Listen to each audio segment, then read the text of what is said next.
Hi, I'm Sam Rollins, Chief of Communications for Santa Cruz City Schools with your weekly news. And first and foremost, I feel like I've done this constantly and not enough.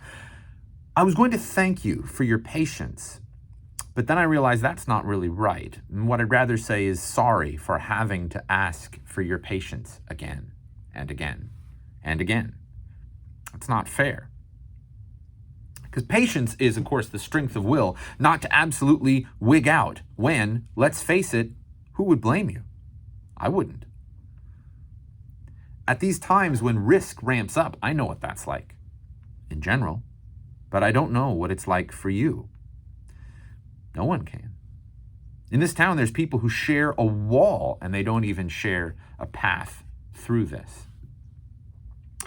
And so this is something that we need to discuss because it's a big deal.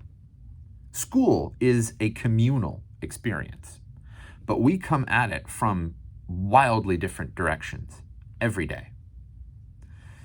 So I wanted you all to know this, and I wanted you to remember it. I wanted you to think it over, that we speak to families who haven't seen any severe symptoms within their people who make up their life.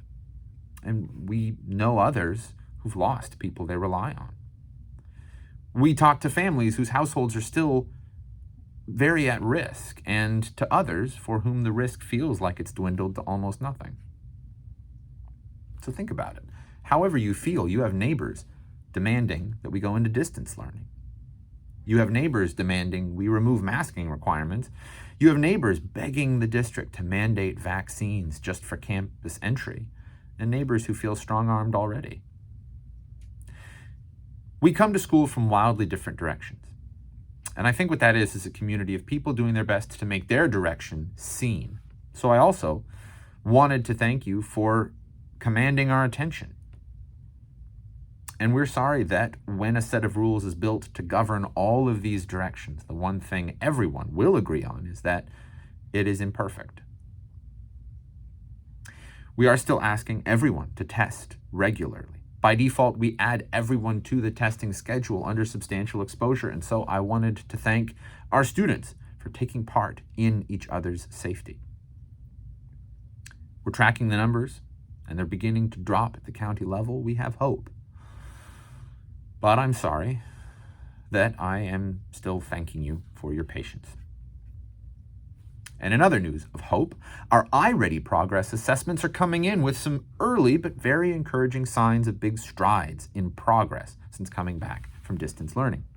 Though my daughter's review of taking math tests was, I don't know what they're expecting. I mean, we're 7. Remember, these aren't grades. They're a progress report, and so far, they are an encouraging one.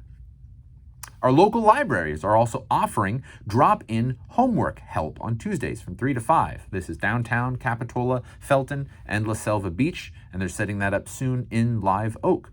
They're also offering Read.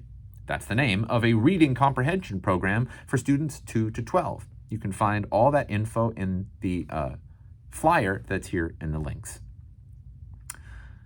So let's take comfort in encouraging signs and hope that this surge, these stricter protocols, and this phase of the pandemic will be behind us soon. It's no fun feeling like we are now so experienced living with uncertainty. You'd think it'd get easier to live with. Anyway, I hope that you have a happy and safe weekend, and I will see you all next week.